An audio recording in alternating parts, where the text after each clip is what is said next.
මන්ත්‍රීතුමා මේ අපි මේ උඩහමුල්ල කනත්ත ගාව ඉන්නේ. එතකොට මේ කනත්තට ඇතුල් වෙන තැන අපිට මේ ලස්සන මේ අලුතෙන් හදපු බිල්ඩින් එකක් පේන්න තියෙනවා. මොකක්ද මේක? ඇත්තටම 526 ගංගොඩවිල දකුණ වසමට සහ කෝට්ටේ අගනගරයට වටිනාකමක් දුන් ක්‍රියාවක් තමයි මේ මෙතන සිදු වෙලා තියෙන්නේ. මේක අපි 2018 කෝට්ටේ මහනගර සභාවට මේ ප්‍රදේශයේ മന്ത്രിවරයා වශයෙන් පත් වුණාට පස්සේ එවකට හිටිය නගරාධිපතිතුමන්ට මං ඉල්ලීමක් කරා කෝට්ටේ ජනතාවට මෘතදේහය තබා ගන්න තැනක් නැහැ.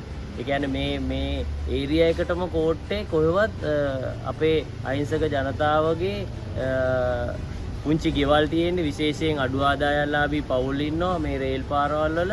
ඒ කියන්නේ තමන්ගේ ඥාතියෙක් මිය ගියාට පස්සේ ඒ මෘතදේහය තබා ගන්න තැනක් තිබුණේ නැහැ. ඉතින් අපේ ඉල්ලීම පිට, මගේ ඉල්ලීම පිට, ප්‍රදේශීය ජනතාවගේ ලිඛිත ඉල්ලීම පිට ඒවකට හිටිය නගරාධිපතිතුමන් සහ පක්ෂ විපක්ෂ නැතුව മന്ത്രിවරුන්ගේ කැමැත්ත මත මට මේක ලබා දෙන්න අපි සභාගත කරලා ඒ අවශ්‍ය නිලධාරීන්ගේ උපදෙස් ලබා ගත්තා. ඉතින් මේ වනකොට මේකේ වැඩ අවසන් කරලා තියෙනවා.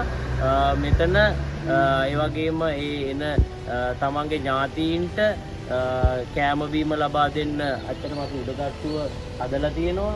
යට මෘතදේහ තියෙනවා. මේක ඉතා කියන්නේ ඇත්තටම අග්‍රගණ්‍ය ලෙස පිටරට පාලර් එකක් විදියට මේක ප්‍රතිසංස්කරණය කරලා හදලා තියෙනවා. දැන් තියෙන්නේ ඇත්තටම මම ඉල්ලා සිටිනවා වර්තමාන ආණ්ඩුවට උනත් ඊළඟ ඒ කමිටු තීරණ අරගෙන නගර සභා ප්‍රතිපාදන අරගෙන මේක කිසිම දෙයක් කරන්න නැහැ, විවෘත කරලා මේ ජනතාවට ලබා දෙන්න කියලා ඉල්ලනවා. මගේ අවුරුදු 4ක දේශපාලන ජීවිතය ඒ වගේම තව අවුරුද්දක් දික් කරා අවුරුදු 5ක් කෝට්ටේ නගර සභාවේ മന്ത്രിවරයෙක් ලෙස කර්මාන්ත කමිටු සභාපතිතුමා වශයෙන් මගේ ගමට අරන් දෙන්න පුළුවන් වුණ විශේෂම ව්‍යාපෘතියක් තමයි මේක.